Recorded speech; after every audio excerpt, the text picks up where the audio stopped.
الشيطان الرجيم بسم الله الرحمن الرحيم قل هذه سبيلي أدعو إلى الله على بصيرة أنا ومن اتبعني وسبحان الله وما أنا من المشركين. أعوذ بالله من الشيطان الرجيم. بسم الله الرحمن الرحيم. الحمد لله الذي بنعمته تتم الصالحات، ثم الصلاة والسلام على المبعوث رحمة للعالمين سيدنا محمد صلى الله عليه وسلم وعلى آله وأصحابه ومن سلك مسلكه وناج منهجه إلى يوم لا ينفع فيه مال ولا بنون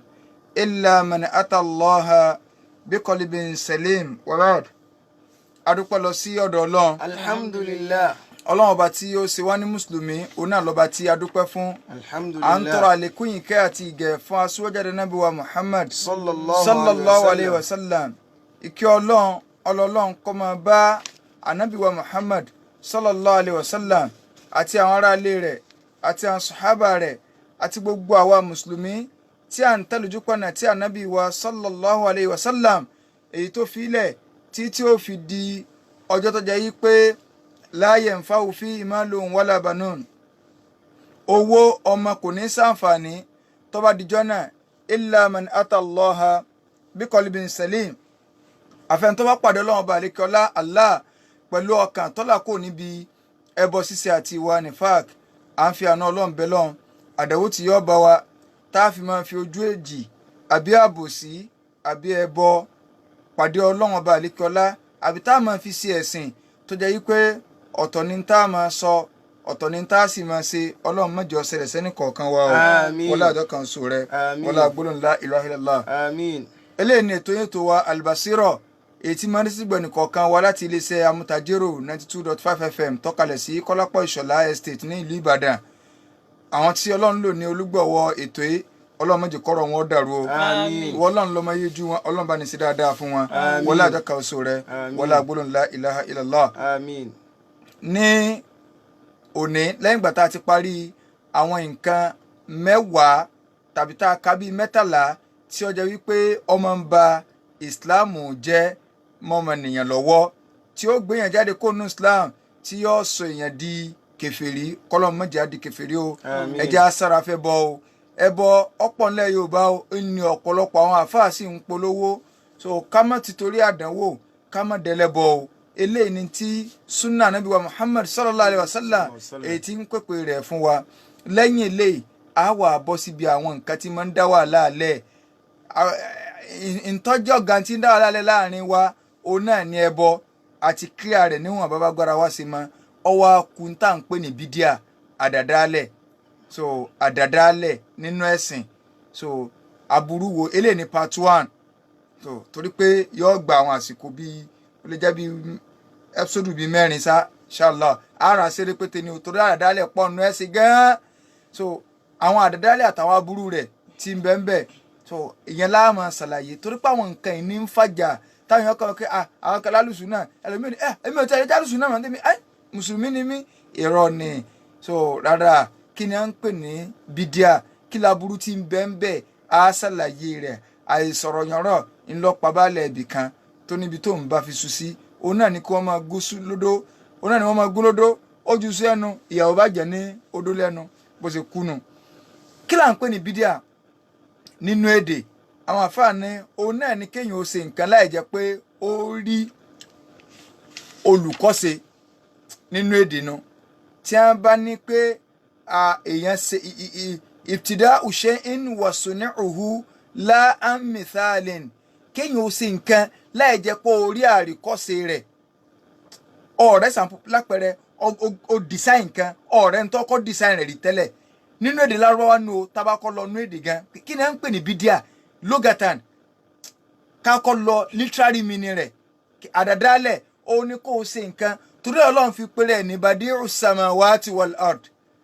so Ọlọ́run dá sánmà ó dálẹ̀ kì í ṣe pé lọ kọ́pì rẹ̀ níbì kan ìntẹ̀yàn ṣe láì jẹ́ pé èèyàn kọ́pì rẹ̀ níbì kankan ohun tá à ń pè ní bídíà nu téèyàn bá ti kọ́kọ́ gbọ́ nínú èdè àti ìlọ́nà ṣẹ̀ríà o àti ìlọ́nà òfin Ọlọ́run tá a bá kọ́ gbọ́ báyìí nínú èdè a mọ̀ yìí pé tí a bá wá ń sọ̀rọ̀ nípa bídíà nú ẹ̀sìn gan a jẹ́ pé n tó ń ṣe tó rí kọ́pì rẹ̀ látọ̀dọ̀ ẹni tí ẹ ti ní ọ kọ́pì nǹkan sẹ́yìn ò di wàhálà ni níjọ́ Ọlọ́run fẹ́ mẹ́sìn tó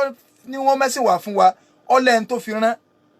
ń tó wá ń ṣe tó níṣẹ́ ládàá ni o ẹ̀sìn ni o bẹ́ẹ̀ lẹ́ti ṣe o tá a wà rí àpẹẹrẹ rẹ̀ lọ́dọ̀ ẹ̀ ń tó tọ́lọ́ ń fi sẹ́rán in tá à ń pè ní àdàdà lẹ́nu tá à ń pè ní bídíà àwọn àǹfààní ká má lọ jìnnà ẹ jẹ́ ká lọ sí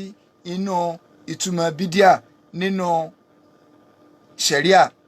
lọ́dọ̀ àwọn àfọ oníṣẹ̀ríà lọ́dọ̀ àwọn àfẹ́ẹ̀sìn ká máa túbà lọ́dọ̀ àwọn àfẹ́ẹ̀sìn kí ni à ń pè ní bídíà gbogbo ẹ̀yin àfáàlù bídíà ẹ máa gbọ́ o ìmáàmù wa Jurjani alayhi rahmatullah wọ́n ní al-ibda wal-ibtida ìdá nǹkan lẹ̀ ká mú nǹkan tuntun wá nínú ẹ̀sìn wọ́n ní kí ni ìtumọ̀ rẹ̀ nínú ṣẹ̀ríà lọ́dọ̀ àwọn àfẹ́ẹ̀sìn òun náà ni pé ìjádù shay'in ghayri masbukin bimadatin wala zaman kéèyàn ò mú nǹkan kan wá kó o mú nǹkan wá lẹ́ẹ̀jẹ́ pé o ti rẹ́nìkan tó ṣerú rẹ̀ rí lásìkò kan síwájú à ń bọ̀ ń birú àsìkò tá a wà nǹkan tá a wẹ̀ sí sí o wọ́n ní tí a ń pè ní bídíà nù wọ́n ní wal bid'atu hiya al fi'latu li mukhalafa li sunnah tá a bá lọ wo ọ̀rọ̀ tí mo sọ yìí a bá nínú al-jami' li ahkamil Qur'an al-jami' li ahkamil Qur'an tí a bá wa Ibn al-Arabi rahimahullah tí wọ́n jẹ́ màlìkí mọ́sàbí màlìkí ni bàbá yìí màlìkí tá à ń lò láwọn Áfíríkà ń bì so bàbá ní torí pẹ́lú mẹ́mọ́ ní gbọ́dọ̀ súnà wọ́n ń gbóná ti rí wọ́n sì mú jáde ní Imam Málìkì sọ alayhi rahmatullah gbogbo àwọn bàbá yìí ni wọ́n pèpè súnà pé súnà ànàbì òun ni kókó níbo lẹ́yìn ti rí ntẹ́yìn ń ṣe so tábàlọ́ wọnú tí àwọn Ibn al-Arabi yìí bàbá sọ bẹ́ẹ̀ wọn èsì àfa 200 years sísìn o wọn èsì àfa 300 years wọn èsì 400 years o sísìn o tí wọ́n ti sọ̀rọ̀ yìí kalẹ̀ wọn èsì àfa 500 years sísìn tí wọ́n ti sọ̀rọ̀ yìí kalẹ̀ yìí pé wal bid'atu ńgbà wọn ń ṣàlàyé wọ́n ní wa qala Ragib ìmáàmù wa Ragib wọ́n ní al bid'atu iradu qawlin lam yastanna qailuhu wa fa'iluhu fihi bisa'ibi shari'a lórí bídíà lọ́dọ̀ tàwọn o ìmáàmù wa tá a dárúkọ yìí Ar-Ragib wọ́n ní tí wọ́n ń pè ní bídíà òun náà ni mímú ọ̀rọ̀ kan wá tàbí àwọn àṣesí kan tó jẹ́ wípé ẹni tó sọ̀rọ̀ abẹ́ni tó ṣiṣẹ́ òun kò lọ fi kọ́ṣe bisa'ibi shari'a ẹni tó lọ́n fi ṣẹ̀ríà rán Imam wa Ragib àwọn ni wọ́n sọ eléyìí so tá a bá lọ wọnú tí a ti ń pè ní al-mufradat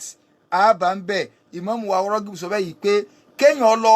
mú iṣẹ́ kan wá tó jẹ́ pé ẹni tó mú wáyìí abẹ́ ń tọ́ sọ̀rọ̀ kan ọ sọ̀rọ̀ kan nínú ẹ̀sìn ni o òṣìṣẹ́ kan ni o ń tọ́ wá ṣe àwa wa títí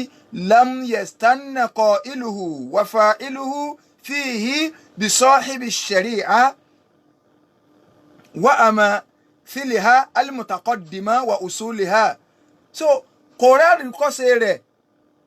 níwájú àwọn tó ti lọ ẹni tó ní ṣẹ̀ríà kọ̀kọ́ṣe rẹ̀ ọ̀rọ̀ tó sọ ábíọ́ léèrè gbólóhùn tó sọ síbi ẹ̀sìn ní kò sọ nú ẹ̀sìn nu torí pé gbogbo tá à ń sọ yìí nísìn ó di definition méjì ẹlẹ́ẹ̀kẹta ìmáàmù wa At-Tahanawi wọ́n ní al-mubtadi'u oníbídíà tí wọ́n ní oníbídíà wọ́n ní ta ni o man khalafa ahla sunna òun náà lẹ́nu tó bá ti takò ahlu sunna àwọn tí wọ́n tẹ̀lé sunna nàbí i'tiqadan ní ti àkìdá ọ̀gọ̀rọ̀gán ọmọ tí wọ́n ń pè lálù sunna kódà ẹlòmíì tí abilé ìpínlẹ̀ alùsùnà yóò ní dídárun gbọ̀n sí gígé ṣòkòtò dídárun gbọ̀n sí gígé ṣòkòtò kọlá alùsùnà ntí ò yí ọ̀pọ̀lọpọ̀ nu kódà ó wà nínú ẹni tí ń ṣe súnà tí abilé ìpè kí ni tí wọn súnà àwọn àfáàtì mọ́ dárun gbọ̀n sí tẹ́ ń dá ṣòkòtò sí kódà ń bẹ nú àwọn fíríkọ̀ míì ń bẹ nú àwọn sẹ́kìtì míì tá a mọ̀ sí bí àwọn ṣíà àwọn khawarij tó jẹ́ wípé wọ́n dárun gbọ̀n sí wọ́n gé ṣòkòtò walaysu bi ahli sunna tí wọ́n sì sálù súnà ọ̀gọ̀rọ̀ ń ṣe súnà lónìí kọ́ mọ súnà ń kàn pé kò súnà kódà yẹn ké èmi ọ̀gá fọ́ọ̀mù àlù súnà ńgbà tó ọmọ túmọ̀ rẹ̀ èyàn ó kéwù wọ́n kọ pé n tí wọ́n pè ní kí ni àlù súnà àkídà ni ìgbàgbọ́ ni. agésòkòtò adárùngbẹ̀ sí ìtẹ̀lé ànàbí àṣẹ ànàbí ibẹ̀ yẹn kọ́ ló bí orúkọ àlù súnà wal jamaa ńkọ́ ló bí fìtínà kan ló borúkọ yẹn àdánwò kan ló bí orúkọ yẹn táwọn èèyàn fi ń jẹ́ bẹ́ẹ̀ nígbà táwọn èèyàn ń yapa níbi àdìọ́kàn la fi ń pariwo pé ọ̀rọ̀ àkídà ọ̀rọ̀ ìgbàgbọ́ ẹ̀ òun gan ni primary èèyàn lè nírùngbọ̀n kí ṣòkòtò jẹ́ ní kábọ̀gà so kó tún dẹ́ ní sùsàk tóun ti bẹ́ẹ̀ ni tá a sì ní ìpè lálùsùn náà tá a sọ fún un pé wàláhì sálùsùn náà ó ń bí díà búkúbúkú ni ọ́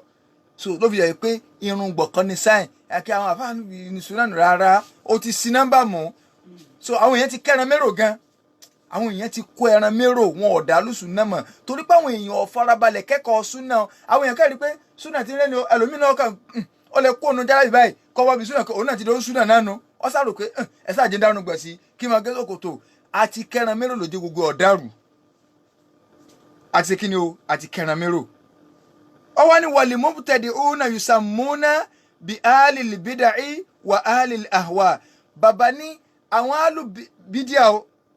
ó kọ tá a máa ń pè wọ́n ní alùbídíà wà alùl ahwa àwọn onífẹ̀ẹ́nú tó yẹ pé bí wọ́n rí nẹ́sù àdìsí báyìí wọ́n yarí ni wọ́n àdáhùn onífẹ̀ẹ́nú ni wọ́n wá ní kí á ní à ń pè bẹ́ẹ̀ wà íyà mà uhditha ala khilafi amri shari wa dalilihi al-aam aw al-khass ó náà ní gbogbo tí èèyàn bá mú wá tó fi ń ta ko kí lorúkọ rẹ̀ tí fi ń takò alukur'an karim tí fi ń takò sunna nabi wa muhammad sallallahu alayhi wa sallam tí fi ń takò ẹ̀rí láti inú qur'an láti inú sunna nabi sallallahu alayhi wa sallam in téèyàn bá ti ṣe tó jẹ́ pé opposite ẹ̀ òun là ń pè ní bídíà.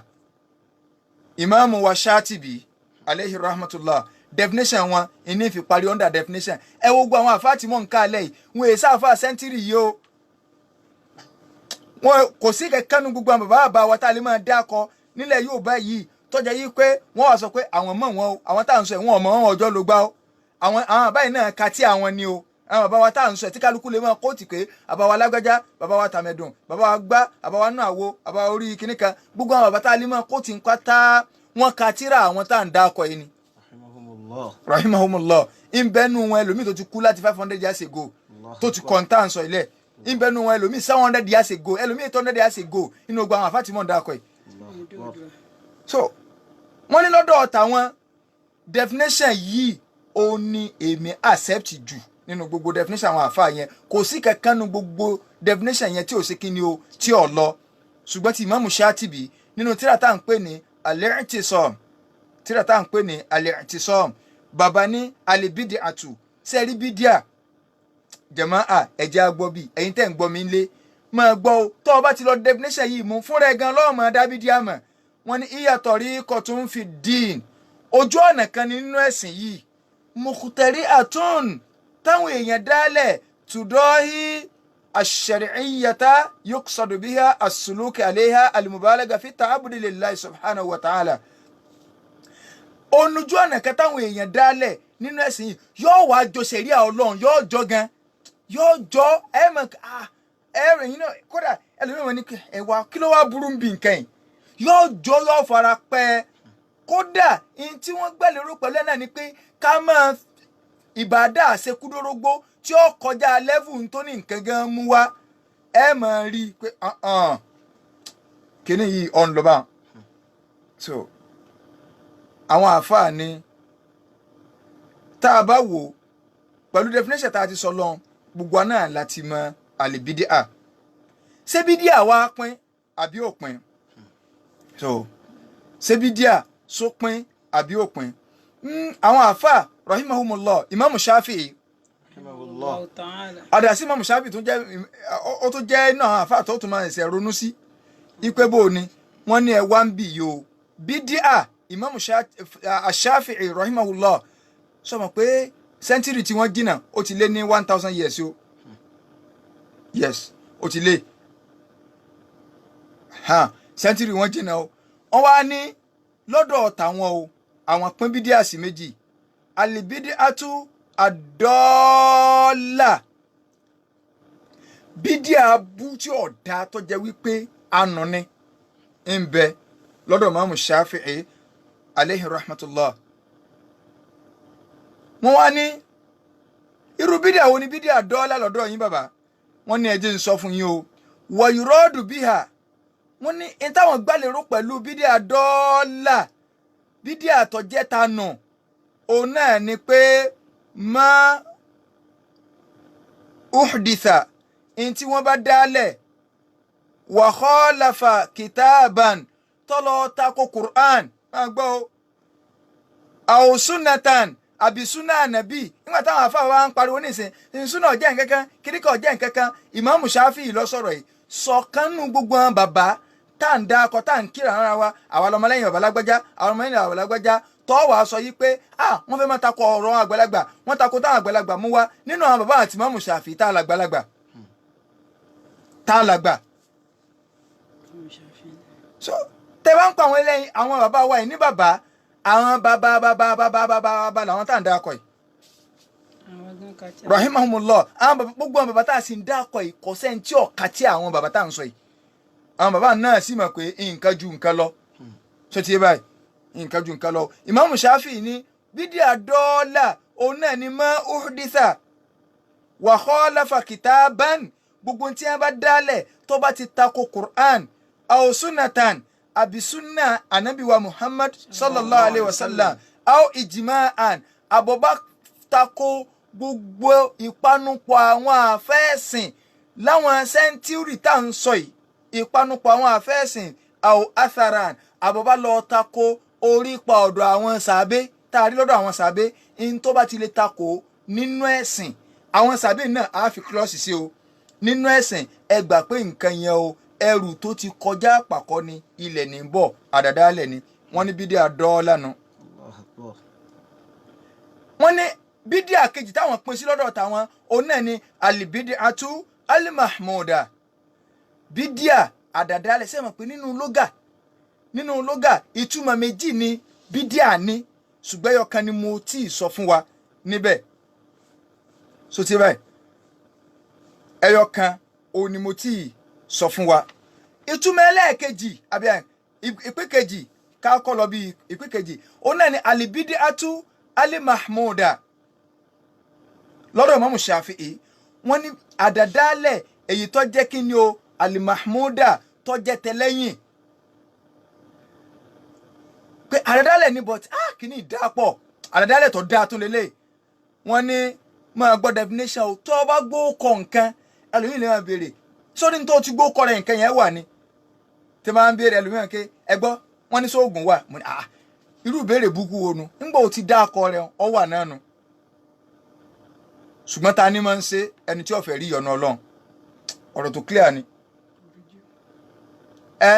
ṣé àṣàṣì wà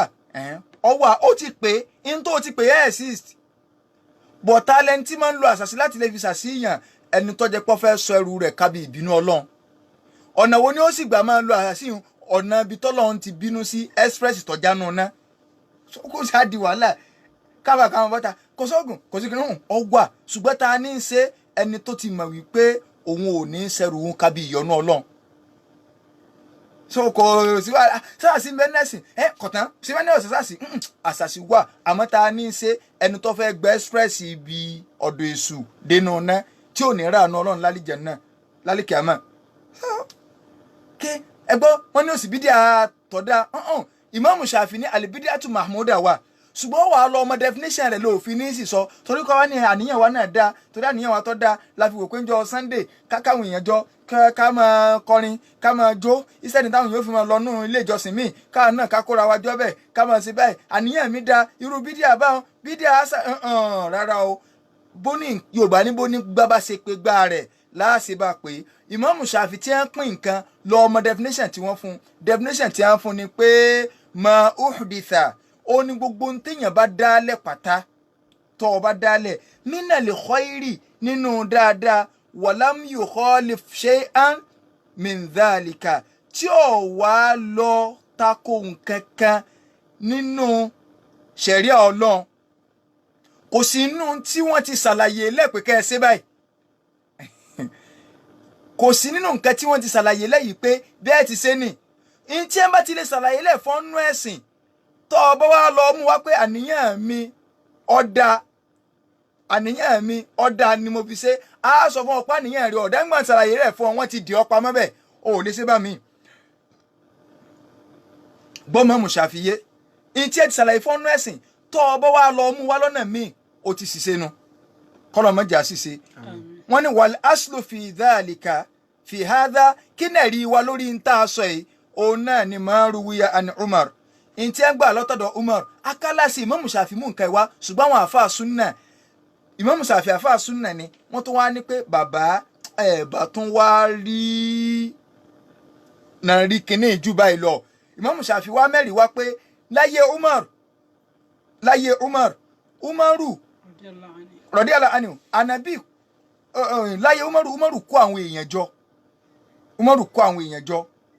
torí gbogbo ẹlòmíín bẹ ní ìsìn àti mọ́rú ẹnìkan tọ́wọ́ orí Facebook láìpẹ́ tọ́sẹ̀ ń wọlé bá ti ń sọ̀rọ̀ pé tí gbogbo ògbà tí wọ́n tẹ alùsùnà kí n sáláfí kíni kan torí ẹ̀ máa gbọ́ dáadáa má dalẹ̀ rú tí ò bá yọ fara ẹ̀ balẹ̀ kọ́ gbọ́ yé dáadáa. So Imam Shafi yìí tí ẹ ń sọ̀rọ̀ yìí wọ́n lọ mú ọ̀rọ̀ Umar ibn al-Khattab wọ́n mú wá ipe láyé Umaru lásìkò tàràwì Abubakar kò kí tàràwì fáwọn èèyàn ní jẹ́mọ́ ìran asámú kò kí fáwọn èèyàn jẹ́mọ́ kò ń bọ̀ wá di Umaru ayé Umaru ṣe kọ́ àwọn èèyàn jọnu ó sì kí fáwọn èèyàn nígbà Umaru ó wá sọ̀rọ̀ Umaru wá ní ni'matil bid'atu hadhihi so irú àdàdálẹ̀ tá a ṣe àdàdálẹ̀ tó dáa nu àwọn àfáà ní ẹ mọ̀jà tanra wa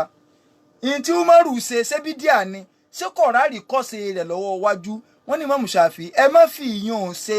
àlèbídí atúlì mahmuda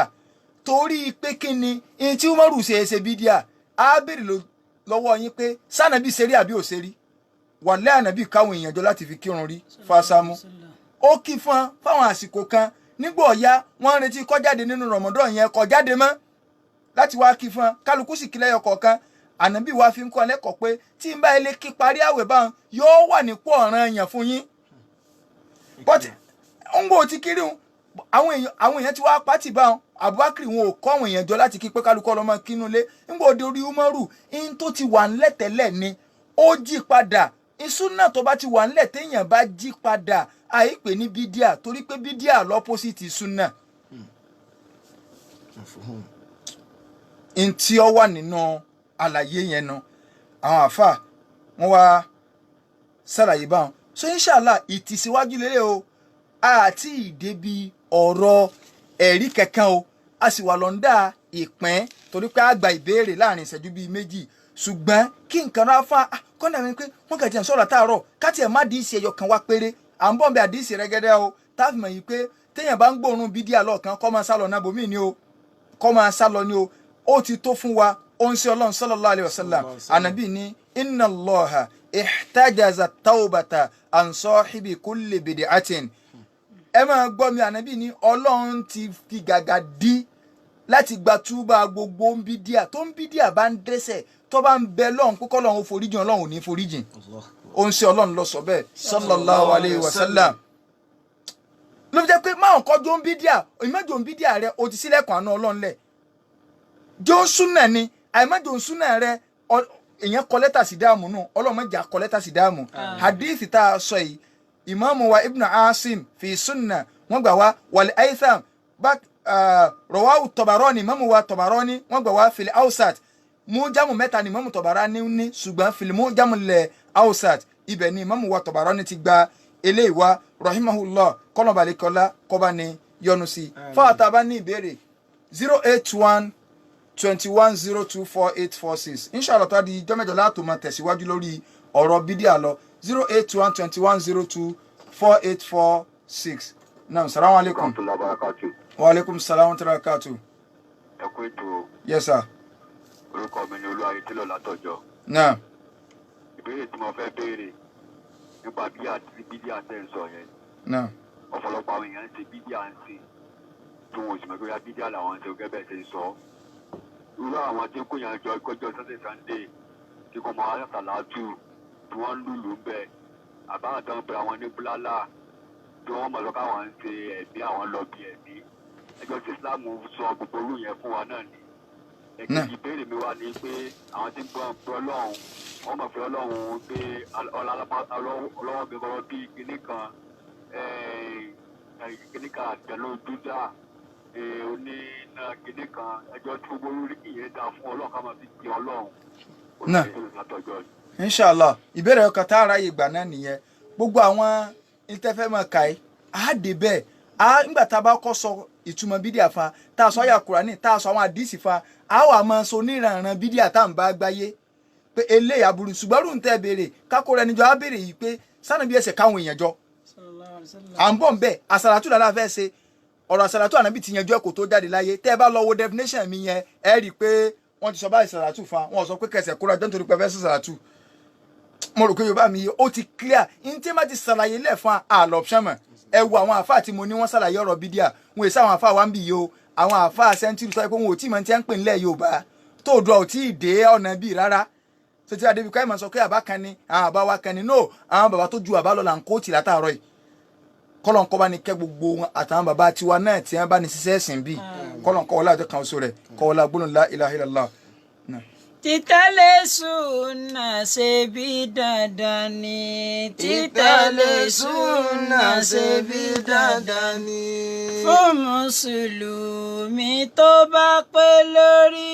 Fún mùsùlùmí tó bá pé lórí. Ká má ṣe bídíà ká má ṣàbàmọ̀. Ká má ṣe bídíà ká má ṣàbàmọ̀. Mùsùlùmí ká kíyèsíra wa. Mùsùlùmí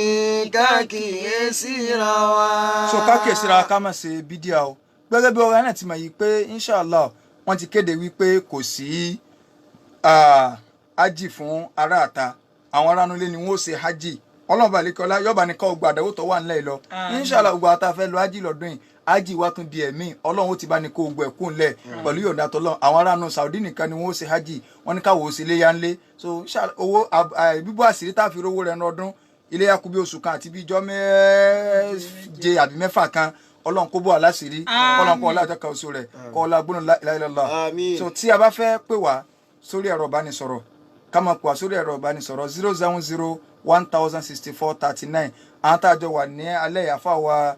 Ridwan láì mọ́jì ọ̀bàjẹ́ bákan náà àfàwà Tirmidhi Abdulsalam Akínọlá Ìyanu-Olúwa ló jẹ́ ká máa gbọ́ ohùn wa kétékété ẹni tí ń sọ̀rọ̀ àfà Sulaiman Ibrahim Abu Ibrahim Ẹ̀sàòkè 070106439 yòókù tún di ọjọ́ mẹ́jọ nígbà tá a máa bá pàtó ọ̀rẹ́ lọ wassalamu alaikum warahmatullahi wabarakatuh. Wa alaikum salam wa rahmatullahi wa barakatuh.